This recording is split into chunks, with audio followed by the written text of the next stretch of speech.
power in the hypnotic state, but not when they were out of it.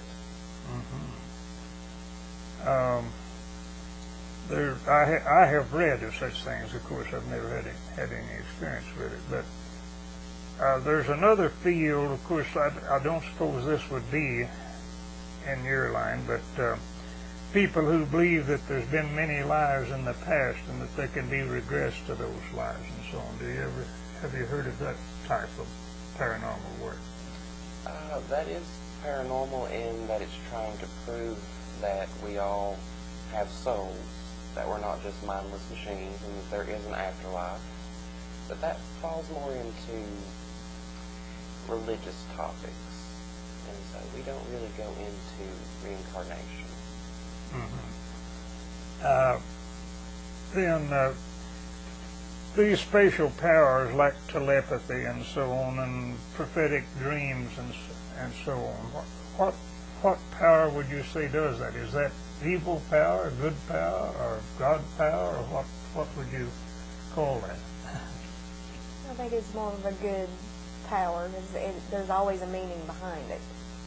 Always a reason, is that what you're saying? Yeah, because most of the time if you see someone that is passed on, especially a family member, they're either trying to tell you something that's getting ready to happen or give you a warning or just to say I'm okay. It's nothing bad. I mean, there are bad things that can happen.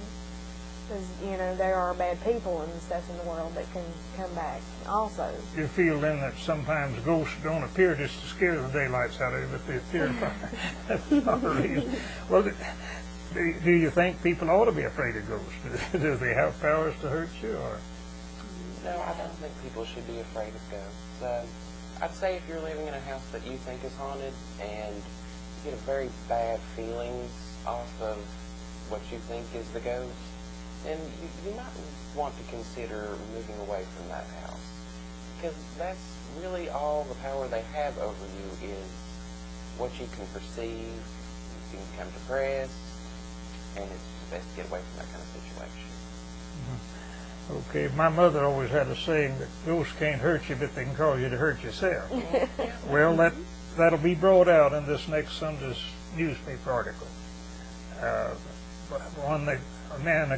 One of the town characters here they call Naughty Nose Jake Holman, and he was running from a ghost when he ran into a tree and broke his nose all to pieces, and that's how I got the name Naughty Nose Ghost. Well, it's a pleasure to have you with us, and again, there's always, you never know, we're talking, you didn't know it, but you're before nearly 700,000 people now. And there's always some person out there in that audience that will have an interest. So give us again the contact points. You can look at our website at www.hauntmastersclub.com, and you can get all of our information there. Our headquarters phone number is 423-725-2730. All right, that's very good. And it's been a pleasure to have all of you. I delight in meeting new people, and this old house has seen more strangers come and go than any place I know of, and yet they're not strangers anymore. I live under the premise that strangers are just friends you don't know yet. And so I feel like we've had some more friends, and I count that day lost wherein I do not make a new friend or learn something new. I've done both today. So folks out there, we'll be with you next week and have something hopefully will be helpful or interesting to you. Until we meet again, may the best in life be yours.